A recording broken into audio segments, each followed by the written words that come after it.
আসসালামু আলাইকুম। কট এ minus 25 degree equal two 1 হলে কট এ এর মান কত?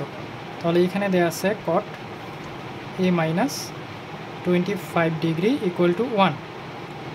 তাহলে এখানে কট এ মাইনাস 25 ডিগ্রি ইকুয়াল টু 1 হচ্ছে কট 45 ডিগ্রির মান। তাহলে এটা 1-এর পরিবর্তে কট 45 ডিগ্রি লেখা যায়। তাহলে এখানে উপরের থেকে যদি কট পট কেটে দেওয়া যায় তাহলে এখানে চলে আসে A minus 25 degree equal to 45 degree.